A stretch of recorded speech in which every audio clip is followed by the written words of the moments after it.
I'd like to thank our sponsors today, Pop McCann Whiskey, smoothest drink in the land. Grab your bottle today at popsmccannwhiskey.com.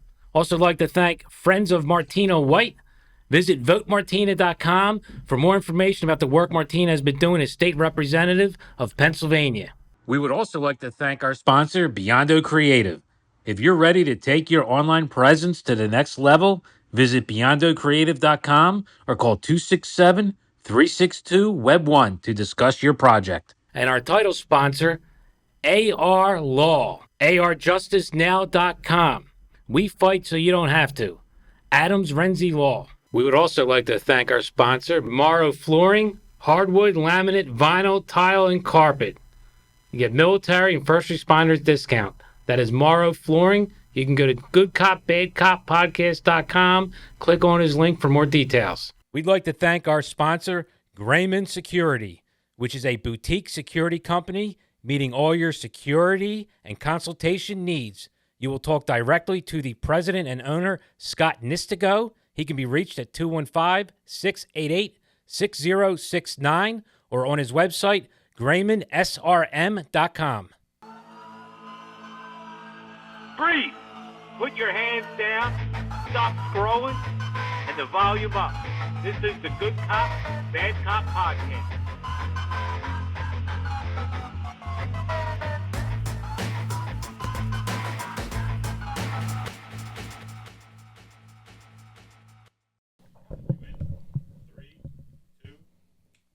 All right, welcome back to another episode of the Good Cop, Bad Cop podcast.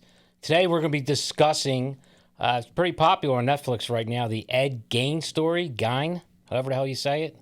We're joined today by Dr. Jerry Lynn Utter, licensed clinical psychologist, author of Mainlining Philly, Survival, Hope, and Resisting Drug Addiction, and Aftershock, How Past Events Shake Up Your Life Today, which we're going to talk about with the Ed Gein story. Producer of the Utter Nonsense, a doc about the impact of addiction on the family system. It's available on Apple TV and Prime Video. Right? A doc. A doc? A doc. Documentary? Yeah. I got it right, documentary? You said doc. Doc, yeah. Yes. Well, you know, I'm cool. It's hip. I think they'll figure it out. Right? All right, so we're going to talk about Ed Gein. Yep. There's a lot of people discussing it. It's obviously in the headlines with the heartthrob Charlie Hunnam and, right? That was it was interesting seeing him in a role like that because I think everyone loves and knows him from Sons of Anarchy. Oh, yeah, chiseled, bare ass being shown. He was, there was a scene in the very beginning of the documentary where he was just holding his bits and you could, even while playing Ed Gein, he's still very, very nicely built. But I think he lost 30 pounds for the film. He looked pretty frail in that picture. Mm-hmm. So, in your book, Aftershock, How Past Events Shake Up Your Life Today, I mean, it's pretty relevant to the story we're going to discuss. From all events, Ed's mom was a controlling, Bible-thumping radical, correct? Mm-hmm. I mean, if you follow a little bit of the story, I think she was a pretty religious woman. And from what I recall, Ed's dad was a pretty bad alcoholic. He struggled with alcoholism, and I think they had a contentious relationship. But the way that her character was depicted in the film was one that was super religious, a little bit fanatical. And I think one of the main things that she did, which you see as disturbing, was like she described like all women as, which I thought was interesting. She described all women as whores, and you're not going to lay with a woman. You know, my sons are going to lay with any women. But then I thought it was interesting because she said that she wished that her sons were a girl. Right. But she called women whores. So that was, again, I'm basing this off of a movie. Obviously, I didn't know this woman. I didn't have any type of experience with her. I know a lot of people that know the story of Ed say that the movie on Netflix is not accurate at all. And a lot of, I believe there's like 7 major conflicting stories or points in the show that never really happened. Mm-hmm. So a lot of people are angry about it. And then one of the big points of contention is Ed's voice that Charlie portrayed, which is terrible. I mean, I could barely watch it because of that voice. And if you play it, which we will in a little bit, you can see it doesn't sound anything like the real Ed. He sounds like Eeyore. Remember Winnie the Pooh? Winnie the Pooh? Yeah, it does a little bit. It kind of, but I think I was watching some interviews, and I think that his voice or the development of the character's voice, not the real Ed Gein, was intentional because they wanted him to appear like soft, and I guess they wanted you to feel some type of like empathy for him, or make you be able to feel empathetic towards him. You think that's what they're going for with that voice? I don't know. I mean, I think the voice was unsettling for a lot of people. They didn't like it. I got used to it. Like after a while, I kind of just got used to it. But it felt very manufactured. They want to have empathy. You know, this movies like Psycho, Chainsaw Massacre. Yep. What's his name? Silence of the Lambs. Silence of the Lambs, playing with his nipples. You know, Buffalo Bill. Puts the oil or however whatever hell he says. Put the lotion in the basket. Yeah, put the lotion in the basket. So that's all based off of this guy, and we want to have empathy for him. You know, I guess maybe when you look at him as a child, I believe around 7 or 8 years old, so his mother, the father, I believe, is already dead at this point. So mom is kind of the matriarch that does everything around this farm. They've isolated themselves on purpose from all accounts. The mom really doesn't have any kind of friends or contact outside of the farm life. He has an older brother, Henry, who Henry seemed to be normal and despised the mother for the authoritarian rule and religious fanaticism that she portrayed to her kids, mainly on Ed. So he was not allowed to enter the barn, the slaughterhouse. And one day, he betrayed the orders of his mother, and I believe around 7 or 8, he ends up sneaking into the slaughterhouse, the barn on his property, and his mom and Henry have a deer carcass strung up, and he's watching his mom take a knife and slit the belly of the deer carcass, and the innards fall out into a metal pan, and that's where he states the first time that he wasn't sure the feelings he was feeling, and all attentions, not to get too graphic, he ejaculated at that point. At 8 years old, I don't know about that, but allegedly he ejaculated. He got off on it as a young child. His mom saw him. Rather than berate him, she kind of said, how'd you feel about seeing this? And he explained, I don't really know. I have different feelings. And I think maybe, just to put it on a bow, and I'm not a doctor like you are, but, this could possibly start at the... I guess a sexual deviation towards death from that moment, because his mom is, I guess, would kind of be like Freud would say, like, he wants to bang his mom. And then seeing her in that moment of slicing up a deer and innards falling out, like, combine those two. I mean, could that possibly be... Oedipal complex, that's what you're talking about. Yeah. There you go. See, that's why I have a doctor here. Yeah. So just I guess to back it up, to share with some of your viewers, the Oedipal complex is based off of Sigmund Freud, who was a psychoanalyst, way back in the earlier part of the Did they even teach that shit in school anymore? They do. I actually was a student. I went to a psychoanalytic or psychodynamic program, not psychoanalytic, but it was rooted, a lot of psychodynamic teachings are rooted in psychoanalysis, which Sigmund Freud is the father of. Right. But, I don't know if there was like an Oedipal complex between him and his mother, because what an Oedipal complex is when you go through the stages of development as a boy and you have a mother that's around and that's present, as you go through those certain stages of development, the boy essentially gets possessive of his mom. And if dad's around, dad almost becomes his competition. So it's like, you'll see little boys, like what it looks like in a healthy way. You'll see a little boy, like 3, 4, 5, and say dad's hugging or kissing mom. The little boy's like, no, that's my mom. That's kind of a way to describe what the Oedipal complex looks like today. Not the Oedipal complex that you hear about in Greek mythology either, which is basically an older boy wanting to have sex with his mother. Okay, so wouldn't the competition be Henry at this point? I mean, I guess you could look at it that way. I find his dad's dead at this point. Yeah, I find it interesting that there was any type of... I mean, I guess there could have been some type of Oedipal jumping ahead, his victims were people that remind him of his mother. Were they, though? Yeah, yeah, absolutely. That's who he went for. You'll see as we talk about it, everyone knows the story for the most part. He was a grave robber for 10 years, allegedly. And the people he went after were women that resembled his mother. And at the same time, his murder victims were women that reminded him of his mother, but on the angry side of it for being bad. And we'll see when we get into the victims what they did that I believe he targeted them for. It wasn't just because it looked like his mom and he got off on it, Right. because they did some things in their past that were not right and unclean, and he felt as though he had to clean them. Yeah, I know. I know from watching the movie and doing a little bit of research that they were older. Like they were, they were technically like older than him. So I can kind of see that.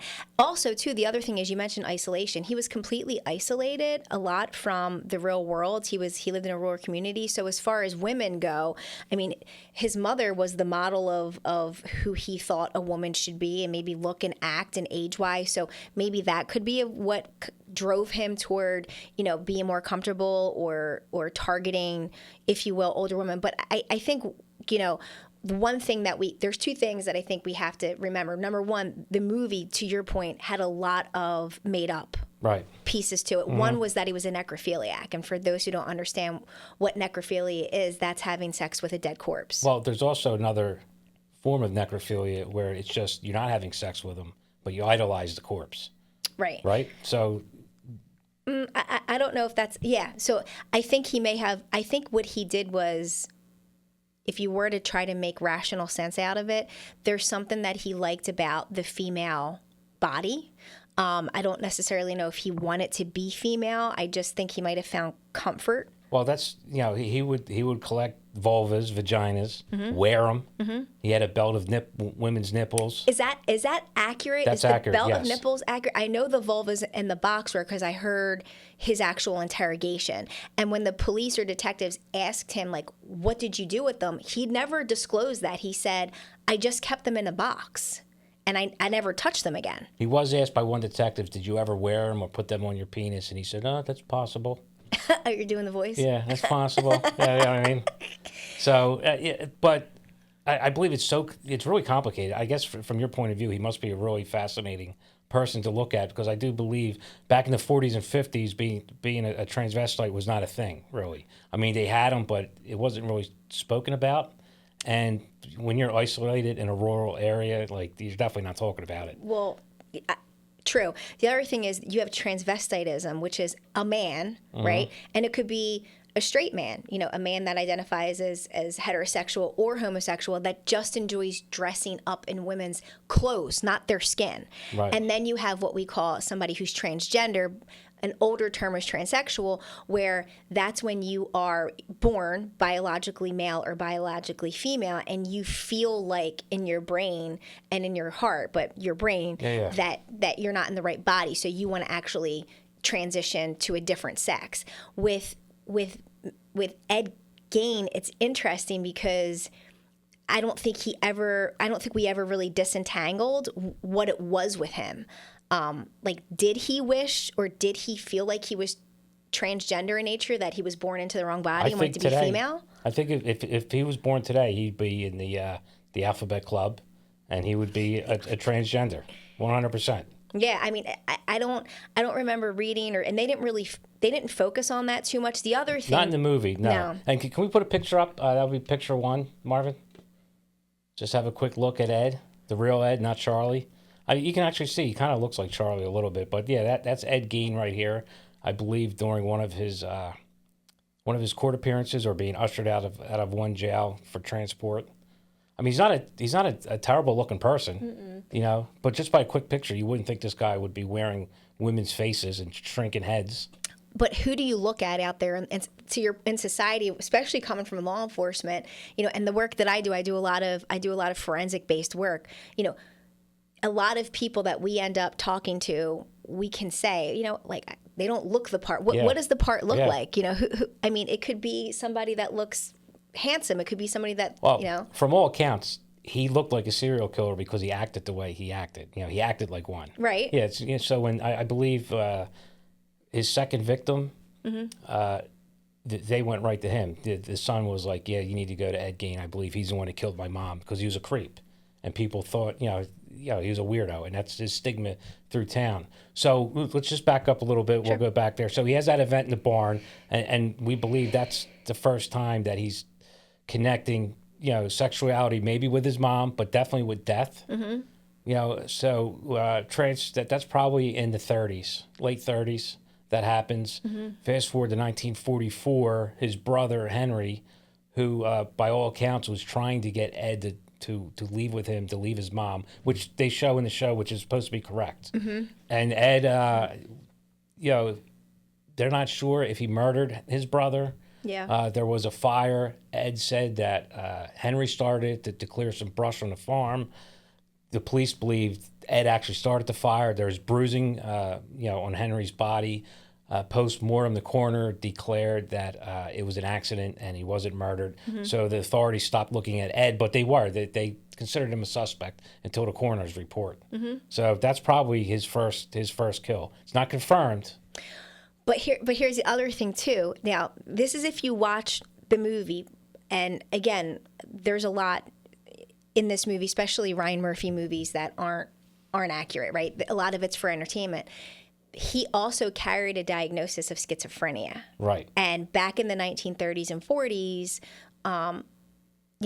it was a fascinating diagnosis. It's still, to this day, I mean, I work with a lot of people with schizoaffective and schizophrenia. It's still, a very, and I say this in a way as not to, look at individuals or patients who have schizophrenia as, trying to exploit in any way, but it's a very interesting diagnosis to study. So he also carried that diagnosis, and you don't know if when he hurt his brother, right, allegedly killed his brother at the farm, that he may have been experiencing some type of delusions. Right. He may have been experiencing some type of what we call command hallucinations, like hallucinations. To clarify, aren't just what you see. So when we talk about hallucinations clinically, we specify. We say auditory hallucinations for things that you hear, and we say visual hallucinations for things that you see. And then delusions are separate than hallucinations. Delusions are like these hardwired beliefs. Like if he felt as though, Henry was part of a gang or something that would hurt him or his mom. I'm making this up. Right. That's a delusion. The auditory hallucination could have been command in nature, and we say command like telling him you got to get rid of him, hurt him because he's going to hurt you. So we don't know if, in fact, we don't know if he killed Henry, but if right, he did, let's go there. Let's say he did. Maybe there was, his severe mental illness was really playing into that. Like, was he actively psychotic? Was he experiencing delusions? Was he experiencing hallucinations? The movie shows that he was. Right. Because remember in the movie, it replayed that part in the barn. You know what I'm talking about? Yeah, Where Yep. Remember he thought he was dreaming, and then he realized he wasn't. So. Just something to think about. Yeah, he thought in his mind that Henry got back up and, right. Oh, you got me good. Yeah. You got me good in that one. But yeah, so the police, when they showed up, when the fire was happening, he led them right to his body. And that was the thing. Like, they asked him, how did you know where he was in his fire? He led us right to him. He goes, it's funny how that happened. Yeah. And that was his answer. So, I mean, there's always signs there that there was an issue. And what's one of the monikers he got, the Butcher of Plainview? A lot of people in that area started disappearing that could never be linked to him. So that was 1944, and his mom ends up taking a stroke, and he becomes a primary caretaker, and it doesn't last all that long. I believe 1948 she passes away. So what's someone who's been isolated under like authoritarian control, religious, hate women, and now he becomes the caretaker of this woman who he looks as a saint, even though he's being abused. What's that look like? So, like, when you look at isolation, so let's say that, we know that Mr. Gein had carried a diagnosis of schizophrenia. Schizophrenia, how it's triggered a lot of the times, yes, there's obviously a genetic component. We know that biologically, we can look at different neurotransmitters like dopamine. I won't get into all that. That can kind of induce or bring about psychotic episodes associated with schizophrenia. But isolation is key. I couldn't tell you how many times I've worked with people who are under extreme stress. He lived in an extreme state of stress because he had this fanatical, abusive mom that he also loved. So that's very confusing. And he's isolated. And religion was always something that was kind of like thrown at him and whatnot. So when you talk about somebody that, is under extreme stress, that's isolated, the mind starts to play tricks on you because living in isolation, solitary confinement is actually is one of the Right. worst Yeah, it's punishments you can do. terrible. One of the worst. So that's pretty much the state that he was in. So what you see when you're isolated and when you have a thought disorder like schizophrenia, Right. your delusions and your paranoia and your hallucinations become exacerbated. They get worse. So if you notice in the movie, I don't know if this was true or not, because there was this fascination with the Holocaust. As he's more isolated, and I think she's bedridden, or I think she had 2 strokes. It was like her second stroke or whatever it was. Right. Remember the scene with the Holocaust victims Yeah. running through the field? Again, the more isolated he became from human contact, the more he became, part of his delusional world, the more there was a break from reality. So that's what you see with people that have severe mental illness that aren't being treated. Isolation is not their friend. It's the worst thing that you can do with someone who struggles with Oh, it's a horrible thought to do to disorder. normal people, right? Right. Now just imagine having somebody that already has a damaged brain that's not working correctly, and that already is paranoid, or they experience hallucinations or delusions. Now put them alone, and they become very much a part of that world instead of the reality that we know. So how would he be taking care of his mom at this point? Would it be... Yeah, if she's wrapped up in the delusion, which she did become, but if she's wrapped up in his mental health concerns, like in his delusions or in his psychosis, he probably wasn't taking great care of her at that point. Right. I would assume, or if he was, she very much became a part of his, alternate world. It wasn't as though that he was grounded here. Right. So I couldn't imagine her care being good, but also that's why he wanted to keep her around too. Like after she died or passed away, like with these So she women. died in 1945. So it was a year after her son's death, Ed's brother, Henry. And then, and correct me if I'm wrong, was it from 1945 on where he started to murder other women? I believe the Not murder while began in the 50s, but the Okay. grave robbing started pretty much when his mom died, 1945. And you mentioned something about it showed the Holocaust prisoners Yeah. running through, which they say a lot of stuff was not true in there. I believe that was true. One of his idols, they called her the bitch of Buchenwald, which Yeah. is one of the concentration camps. Isle Koch was married to a high-ranking Nazi official, I think the commandant of that camp. And she was really sadistic. They both were. She would force prisoners to have sex with her. She would kill them afterwards. She would whip them. This is all true. Oh, it's all true. She'd be riding her horse through the grounds, whipping and killing prisoners. I mean, did a horrific shit. And he is looking at her like, that's my mom, and fantasizing about the things that she did to the prisoners also. So this ties into that again, mom, sex, fetish. You know what I mean? Yeah. Like each time you say it, it kind of, that's why it's my belief that the mom definitely incorporates his sexual fetish.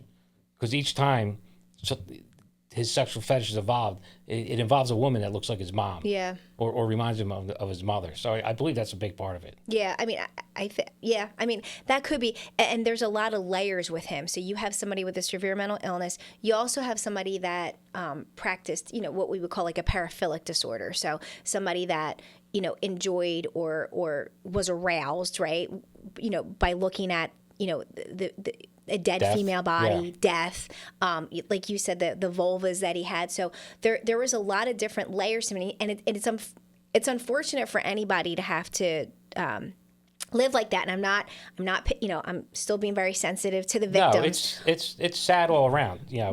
It's not just he was a monster, outright knew what he was doing. From what I understand, when they tested him, they thought that he knew murder was wrong, but not on an empathetic level, not on a human level. He just knew by law it was not right, but he couldn't. Kohlberg. There's a theorist. I forget the first name, but Kohlberg is the theorist that we talk about in psychology that talks about what's morally what's the concept of right and wrong, and you go through different stages Right. through life. So a little kid, right? If a little kid steals ice cream from an ice cream store, like an ice cream sandwich, what will prevent them from stealing is they're not going to want to get in trouble. They haven't developed the sense of because it's wrong. He never developed. So he's like, I know it's wrong, so I'm not going to do it. Not that I'm not going to do it because it's morally wrong. Right. So Right. when you talk about punishment, I mean, that could very well be, but I think first and foremost, you're looking at somebody that had, severe mental illness like schizophrenia that was not addressed. And then on top of that, layered with somebody who struggled with sex, appropriate sexual behavior, and also sexual identity. Right. So he says he's a virgin. I don't know if banging dead bodies would make you. I mean, don't you would think he still really be a did virgin, that. no? But if you did, I guess you're still a virgin, right? They're not alive. I mean, would you count yourself I don't as know. right? I mean, I never came across, but he did say he was still a virgin. He said up until his death. He said he was a virgin. I think he died in 1984.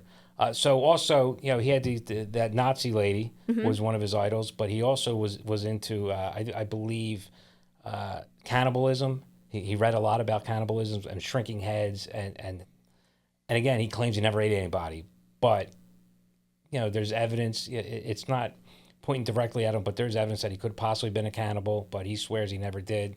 But he did have a collection of shrunken heads.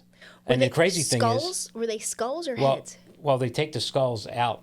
So when you shrink a head, and How do you know? Wait, hold on. How do you know how to shrink a head? I know a lot of useless bullshit. Trust me, I don't have any shrunken heads at home. You take the skull out, right? So then you just have this skin, and then you boil it, and then you smoke it, and it shrinks. And I believe Like you got to sew up. Beetlejuice. Yeah, you got to sew up all the orifices so it doesn't get out, and it ends up shrinking. And apparently, He had them? oh yeah, and people knew about it. So at one point, I believe in the 50s, in the mid 50s, he wanted to do a swap. He had a large parcel of land, his farm, Yeah. and he wanted to trade his farm and his farmhouse and a barn to his neighbors who just owned a house and I don't know, it was an acre, a couple acres of land. They couldn't understand why the hell he'd want to switch. His property was far vast and more expensive. Yeah. So they went over, indulged him, and looked at his house. And at this point, he's a hoarder. He's not taking care of himself. He's in deep depression. Right. Hasn't showered. And people in town knew he had shrunken heads, or it was the rumors. And the lady said, "Oh, is this where you keep your shrunken heads?" And he laughed and says, "No, they're in this room. Do you want to see them?" And he said, "No, we'll pass." So he really did have Yeah, them. he showed. Apparently, his cousin came over, who was a war veteran. He showed it to him. Why the cousin never said anything, and apparently, it might have been another person he showed. But people have seen the shrunken heads prior to him getting arrested or knowing Wow. about any of this stuff. And he would tell people that the shrunken heads were from the Caribbean or from the Philippines, from his World War II veteran cousin, who brought them back. But they really were probably from The graves. the graves. And a lot of times he would harvest these heads from graves that were just freshly dug. I mean, these people were probably dead a week, Yeah. 5 days. Yeah. The funeral's that day, and he's coming back that night and, Yeah. and taking the body parts. And apparently he robbed anywhere between 9 and 40 graves. I know a lot of people didn't believe it was possible that he could, dig up a body, cut it off, harvest whatever parts he is, Yeah. put it back in the ground, and put everything back together to make it look like it's not disturbed a second time. And they didn't want to, exhume any bodies that they didn't, because of the family's victims and how Yeah. horrific things were. But there's so much public pressure during the trials, like we need to know if he was actually robbing graves or if all these shrunken heads and the furniture made out of body parts were from these missing people. I would like to thank our sponsor, Pennsylvania State Rep Martina White. She has always been fighting and a voice for the voiceless for your first responders and police officers. She's a friend and backer of the Blue. You can check her out at repwhite.com. You can see what she's up to. And if you're in the Philadelphia, Northeast Philadelphia area, or Bucks County, you definitely want to check her out because she's your state rep. Again, you can check her out at repwhite.com. I'd like to thank our sponsor, Morrow Flooring and Carpets. If you're looking for a new floor or carpets, you can call 267-888-4644. Ask for the owner, Tommy Morrow. If you are a cop, fireman, first responder, or military vet, he will hook you up and give you a big, big discount. Tommy's one of our first guests on this show. He's a bona fide hero himself. Not only is he a Philadelphia police officer, but he owns an awesome flooring company. You can also check them out at morrowflooringllc.net. Like I said, if you're looking for flooring and you want a hero to do your carpet or flooring, give Tommy a call. We'd like to thank our sponsor, Pops McCann Whiskey, the smoothest drink in the land. You can go to popsmccanwhiskey.com, grab yourself a high-end bottle of whiskey or bourbon. He has all styles and flavors. Either you're a beginner or a hardcore whiskey enthusiast, check out Pops McCann Whiskey at popsmccanwhiskey.com. We'd like to thank our sponsor, Grayman Security. In a world where true crime stories like Ed Gein's remind us of the darkness out there, protecting yourself and your loved ones is more important than ever. That's where our sponsor, Grayman Security, comes in. Grayman Security is a boutique security company based in the Philadelphia area, offering expert consulting and personalized protection services tailored to your needs. Whether it's home security, event planning, or risk assessment, they got you covered with discreet professional solutions. Owned by Scott Nistico, a trusted name in the industry, Grayman Security prioritizes your safety without the flash. You ready to level up? Visit GraymanSRM.com or call Scott directly at 215-688-6069 today. Thanks to Grayman Security for supporting Good Cop, Bad Cop, because staying safe should not be a gamble. So they exhumed 2 bodies, and sure enough, there's a crowbar in one of the caskets with missing body parts, and the other one had missing body parts. Wow. So they kind of like, we don't need to exhume any more bodies. We believe his story that he's robbing graves. Yeah. Did he have an accomplice? He said no. He said no, but there's apparently, which Netflix story shows, a woman that he was kind of involved with. Yes. They don't know how far that was. Adeline Watkins? Yeah, Adeline. Yep, Adeline. Yeah, Adeline was an interesting character because if you, obviously, how she was depicted in the film is very different than supposedly what their relationship, if any, was like in real life. I was reading something in preparation for this that basically said that, I don't know if you remember this, but the end of the movie, when she came to see him, now this is the movie, when she came to see him in the mental institution, he was 70 years old. Mm-hmm. He looked 70 years old. She did not. She still looked very young. And I'm thinking to myself, like, why the hell does she still... That's got to be his delusion, right? Well, she ended up... Yes. Like her character and what she represented, like, she wasn't real. But you're not going to really pay attention or know that until, maybe you do, or you do a little research. So she was a real person. They show pictures like of side-by-sides, but the extent to which the relationship or the delusion was played out in the movie was not, Is she the same woman that came forward and said that she had a 20-year relationship with him, which ended up being debunked? I think it was Adeline. Yeah. That she ended up saying that she did have a relationship with him after the fact. He was convicted, and I believe they debunked it. They just said nobody... She made a claim that it had been a decades-long relationship, but nobody... Like, it was never clear the extent of the relationship. Like, I can say, hey, like, I'm I've known somebody for 20 years, and at certain times, like, we've talked or we've had exchanges, but that doesn't mean that it was, like, a really intimate relationship. So I do believe that she existed. She may have been a little odd, but in the movie, she's portrayed as being almost like his accomplice to an extent. And she, too, shared a lot of the same psychopathology that he did in liking the whole death thing and the woman from the German camps and stuff like that. But at the end, you kind of learn that she too was a figment of what was happening, like a figment of his delusion, a part of his delusion. Okay, so what makes somebody take that next step from, I guess, necrophilia, whether or not he was having sex with them or just using them, to resemble his mother and I guess, fuel his delusion or fantasy? What makes him take the next step to end up killing, especially if his first kill was in 1944? Because, we'll jump ahead. His next kill that we know about, like I said, there was missing people in Wisconsin from that area that still are unsolved to this day. Okay. And he never claimed, which we'll talk about later. So December 8th, 1954, there's a tavern owner, Mary Hogan. Yes. Who is an older woman, resembles his mother. Mm-hmm. And now this is where I'm going to get into the unclean part. This is my theory. Okay. Apparently she is a known associate to organized crime. She's not the most, straight and edge person, and people know that. And for whatever reason, he ends up shooting her and killing her in the tavern, takes her home, hangs her up, decapitates her, does what he does. Mm-hmm. So why was it 10 years between the first time he killed somebody? And obviously it probably wasn't a sexual fetish kill. It was his brother. Right. Maybe because he was, slandering or talking derogatory about his mom, who's a saint to him. You know, why does he end up killing this lady now? So I think, you know, again, as psychologists and law enforcement, we don't have crystal balls, but what we do we try to put the pieces together. So it's allegedly 10 years, to your point. Right. We don't know because he didn't claim any other victims. So there very well could have been. But when you look at it from like a psychological standpoint, he was not checked. And what I mean by he was not checked was you're looking at someone who, especially after his mother passed, right? Because I think you said she died in 48. 45. 45. So, and the brother was killed in 44. She died in 45. And then 10 years after that, or 9 years after that, you're saying. 10 years after right. 1954. So what you're looking at is he had nearly a decade by himself to continue to become more delusional, more paranoid, and entrenched, like really lose touch with reality. When I say unchecked, there was no types of mental health intervention that we know of. And also from a risk assessment, if you have a propensity to be violent and you commit a violent act, Right.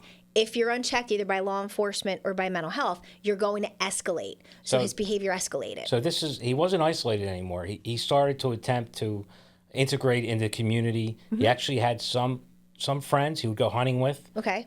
He would kill squirrels and small rodents, but he claimed to his friends that he didn't want to shoot deer because he couldn't deal with blood and guts, and that was one of his claims. So, where does that is that just a ruse? Or was that him knowing that I'm going to throw people off, or is that part of a different personality? Like, you know, what do you think? Yeah, well, different personalities are different than schizophrenia, I right? know, Because now I we're know. getting into dissociative identity disorder. I don't know. I mean, Which he might have had too, correct? I don't know. And that was very misleading in the movie because at the very end, they portray these characters, right? Like the woman from the German Nazi camp, I don't remember her name. And also there was, back in the 1940s, there was a transgender female, a male to female that he was also witnessed talking with. I don't know if you remember her in the film. It was a man to female, and that was also a part of his delusion. But, you know, to answer your question, as far as the animals go, if he was killing animals, that may have been satisfying him for a period of time. So you can see the escalation Gotcha. where it kind of wasn't enough. Like he wanted to make, or he eventually made the transition to people. As far as So you think that the small rodents were feeding his? for a time. Okay. For a time, it could have been maybe, you know, satisfying the compulsion. But as the delusions become more ingrained and his paraphilia of wanting to look at, play with the female body, that he couldn't keep that in check anymore. So because he couldn't, he ended up, you know, moving on to the real thing. So when you don't have law enforcement, you know, catching you earlier on, like if he had been convicted of his brother's death earlier, Right. we wouldn't be here.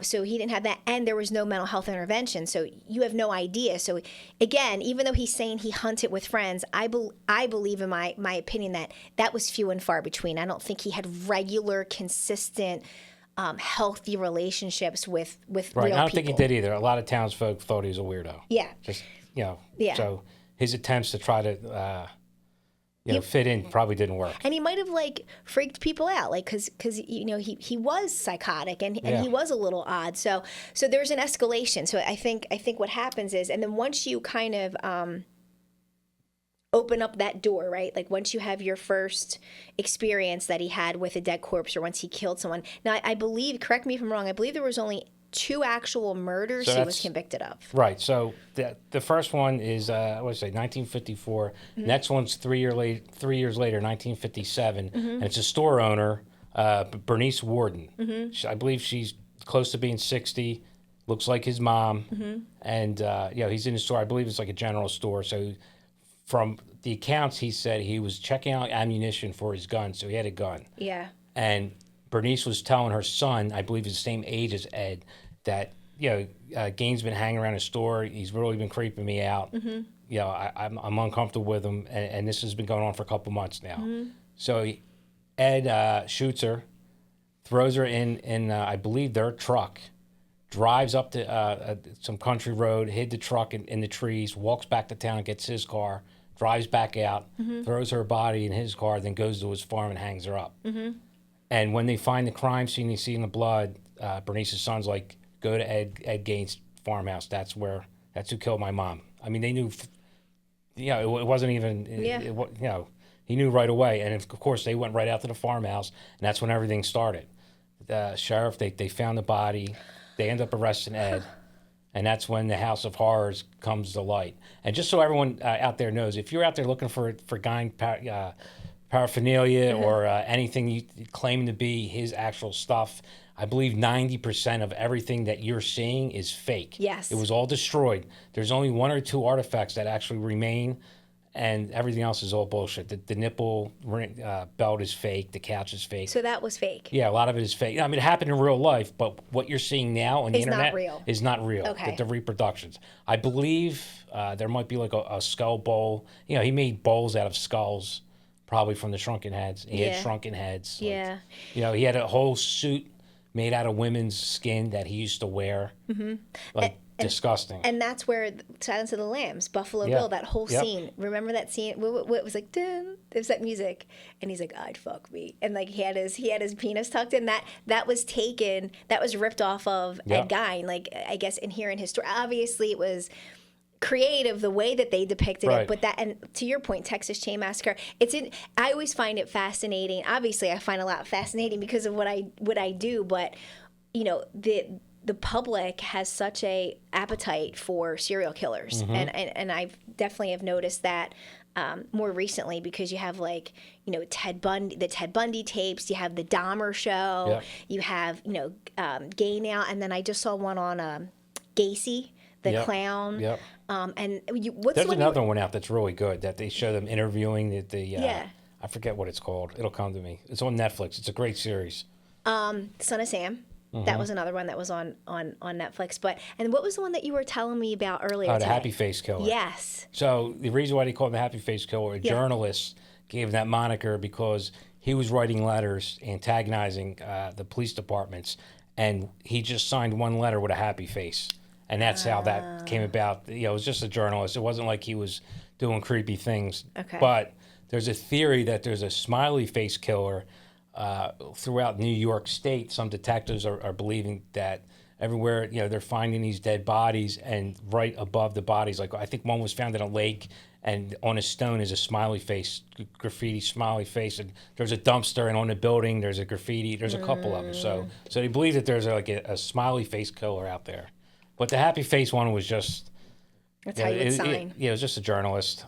So Ed, he gets arrested, 1957, and it's the sheriff, he shuts up. Apparently he's not talking, refuses to talk. Huh. They spend overnight, the sheriff's just so taken back by the ghastly images of, there is a chair made of skin, the women's bodysuit, the belt of nipples, the shrunken heads, the bowls that are made from skulls. Yeah.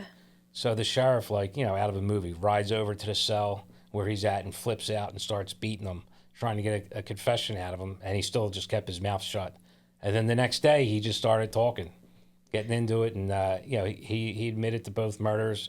He said Bernice, he goes, "I remember being in there, I remember loading my gun, but then I'm in a fog. Mm-hmm. I might have shot her. It was probably by accident." And that's, so every time he did something wrong, I mean, is that his way of deflecting, saying, trying to keep them off and looking like it's from my delusions, or do you believe that he's really delusional and didn't know he shot and killed that woman? I mean, obviously, I would have, never met him. He was way before our time. This is just reading and movies. I mean, I think it really depends. I think it depends on how he kind of described that, or is it unheard of to be somebody who's suffering. Now, here's another piece that you have to think about. In my clinical experience, people that have schizophrenia and delusions, sleep is not something that comes easy, because their delusions literally keep them up. So does it make sense for him to be foggy on some things simply because he's not well mentally, right, but also because, things like lack of sleep and, getting does that make sense? Yes. As you're talking, though, another thing that's going through my head is I would have loved to assess his cognitive ability. I would have loved to know what his full-scale IQ is, because if he is, intelligent, he may have been only saying enough, to kind of save his own life or protect himself. I don't know. I don't know enough about him, so that's not a question that could be easily answered without fully having access to what his mental status was. So the therapist or the psychologist at that time deemed him mentally insane, Yes, legally insane, and he was not fit for trial. That's a year later, 1958. So you have a whole decade from 58 to 1968 where he is then deemed yes, legally cognitive enough to stand trial. yep. But for those 10 years, they tried to get him to show where there's other body parts. They're trying to get these missing people attributed to him so they can clear these cases up. And the media, it was such a frenzy, and Ed shut down. And, they took him out to the farm from prison, and he was going to start showing where there's bones and bodies. And it was such a media frenzy that he just shut down and said, I'm not doing it. And that put an end to Ed cooperating on possibly other bodies, even though he claimed I only had 2 kills. Huh. Yeah, and it's funny, well, not funny, but the dark humor. The town would write poems about his kills and jokes, and people, I think something went out and did a study, like some scientific institution did a study on dark humor that came out of Plainview, Wisconsin, from Ed Gein. And they said that this, much like World War I soldiers, the town was trying to cope with these horrific acts, the media frenzy, the other missing people, through dark humor. So it's just, it's interesting to see everything that circles around this case in particular, because I don't even think the term serial killer was used yet. No, right? it wasn't. So he wouldn't even been called a serial killer at this time. That was used for who? Bundy? I thought Is Ted Bundy's the first time that was used? I thought it was Or somewhere in Zodiac? It was a Zodiac. Yeah, somewhere around the 70s, It was because a Zodiac. I Yeah. think the Zodiac was the first serial killer. yeah, they were, and this could probably Labeled. Yeah, because they were looking at like the word sequence murders, and they were trying to figure out. I mean, the thing with Ed Gein, they found him incompetent, by Right. mentally incompetent, by by insanity, and what he did was wrong, and he murdered people, and he desecrated corpses. But I do believe that he was incompetent. Now, they restored his competency 10 years later, and you have to look at pharmacology and psychopharmacology and antipsychotic medication. So what probably happened, and again, this is speculation, was he probably started to take antipsychotic medications that worked, at least enough to where his competency could be restored. You just don't take people and lock them up for 10 years actively psychotic and sick like him and hope that time and being away will make him better. Yeah, it makes the community safer, but not him. So he probably started to take antipsychotic meds, and which would probably help him become competent again. As far as the bodies, which I thought was interesting, it was almost like he was getting ready, and then he got scared off for some reason or overwhelmed. That we know about. Maybe he started doing it. Yeah. We just don't know. Yeah. And he got caught for these 2. More than likely, these are probably his only 2 bodies. So he stands trial in 1968, found guilty of the shop owner. What's her name again? Osborne. What's her name? Let me look at my notes here. I don't remember her name. Warden, that's it. Bernice Warden. Warden. So he gets found guilty for Bernice Warden, and interesting enough, he gets found for the other body insane again, and he gets sent back to the insane asylum. Now, correct me if I'm wrong, because I'm again. To Mary Hogan. So he gets fined criminally insane. Yeah. For Mary Hogan's. So he's not found guilty on it, but he's found guilty for Bernice Warden. Okay, so they do believe he was of sound mind during that time. During the Bernice. Yep. Yeah. The Warden, he was of sound mind, but the other one he wasn't. Went back to mental institution, and he dies of respiratory failure in 1984 at the age of 77, and that's it. So he stayed in a mental asylum back then, the whole time. Okay. Yeah, that's it. That's the story of Ed Gein. Crazy, right? Crazy, and definitely. I mean, it was definitely an entertaining watch. But the one I guess warning that I would give is, the movies are the movies, and severe mental illness is severe mental illness, and don't believe everything that you see or how mental health and mental illness is depicted on the big screen, because that could lead you down a very windy and inaccurate path. So I have a couple listeners' questions here. Okay. So how does the Gein compare to modern serial killers like Dahmer? I mean, there's definitely a comparison there. You know what's interesting? If you were to take both of them and if you were to put them next to each other, you have Dahmer was not psychotic as far as schizophrenic. So he didn't have, I believe, I'll look this up. I don't believe he had a diagnosis of schizophrenia. But what he did struggle with was his sexual orientation, not his identity. Right. He was okay, as far as gender identity, he was okay being male. But grew up in the Midwest, very tumultuous family life. Again, I'm not making excuses. A lot of us, myself included, have had tumultuous family lives, and I didn't. We don't go that way. You don't kill people? No, I don't. Okay. I don't. Yeah. So that's a good thing, right? Yeah. But he definitely had an issue with his orientation. Right. And I think, and he had social deficits. He too was kind of looked at as being a weirdo, if you will, Right. the way that he would interact with people. And when it comes to what he did as far as abusing corpses, and he would say, I want them to stay with me. I didn't want them to leave me. And I think there's a similarity between him and Gein, because I think that Gein too, he didn't want his mom to leave him, Right. and he didn't want these people to leave him. So preserving their bodies in the way that they thought was going to keep them in touch with their loved one is a commonality they have. I mean, I know Dahmer was into cannibalism and he would keep but eating and consuming the body kept them with him. Same thing with, I know it sounds crazy. And again, if you're looking at it psychoanalytically, the same thing with Gein, making the furniture or, keeping the bodies around or parts of the bodies, that's keeping them with him. Again, that's only part Right. of the mind. We'll never completely understand the brain, someone's brain like that. But another thing that you want to consider is traumatic brain injury for all these people. Again, not an excuse, but I've had a lot of that. I haven't killed anybody. Well, has anybody ever? But it depends what part of your brain was hit, Right. and injured. But these are all things so when we do assessments, when we do full psych batteries, that's one of my big questions. Have you ever had traumatic brain injury? Right. And then people are like, no. I'm like, let me rephrase it. Have you ever, when you were a kid playing sports, been knocked out? Were you ever in a car accident? Were you ever in a fight where you've either been knocked out or you've had a diagnosed concussion, whether you think so or not, symptoms? They're things that we track and we look at, because multiple brain injuries can lead to significant personality and behavioral changes. Okay. All right. Last question. Mm-hmm. So, as you pointed to earlier in this interview, you said that there's a lot of movies depicting serial killers, kind of sensationalizing them. Yeah. What does that do to glorify serial killers now? And is there active serial killers looking at these movies and the way the public is can't get enough of it? Does that feed any of these active serial killers now? Does that help create or bring that out of people that are sick? The sensationalism? Yeah. I think, I don't know. By the way, that's part of my traumatic brain injuries. I can't pronounce words anymore. Well, I think you're doing a good job. Yeah, if you would have met me 15 years ago, my vocabulary was off the charts, and I can't even say half the shit I can say now. Oh, no, that's okay. It's terrible. I mean, as long as you're and not... and I'm in the middle of talking, I'll forget exactly.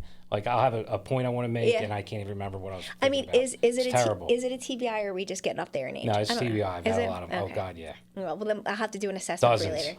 I don't know. As far as sensationalism's concerned, I can't speak for, because I don't know people who were current serial killers that we don't know about. We do know through looking at profiling and looking at past cases that a lot of serial killers are intrigued or turned on by the attention that they get through the media. So they'll communicate. Like, Ted Bundy watched himself every time he broke out, of the 2 times he broke out of prison. Like, he followed his own case extently. And they also follow each other's cases. Like, once he was incarcerated, he was BTK.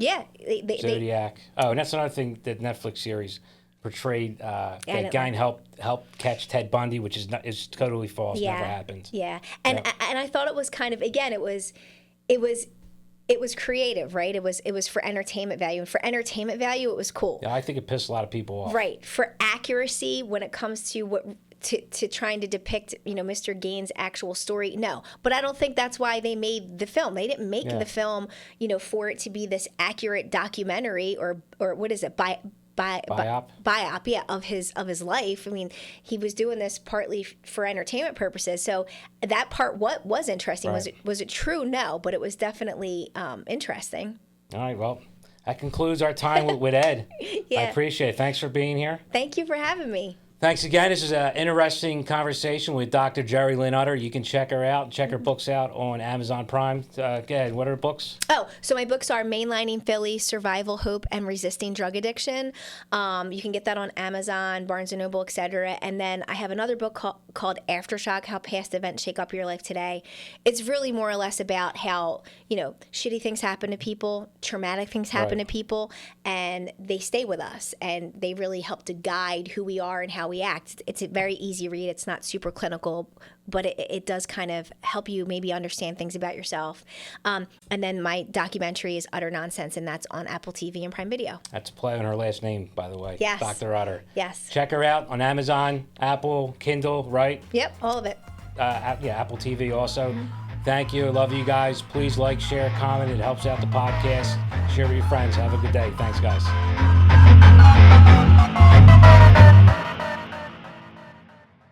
This episode is sponsored by AR Law, PA State Rep Martina White, Biondo Creative, Morrow Flooring, Grayman Security, and Pops McCann Whiskey.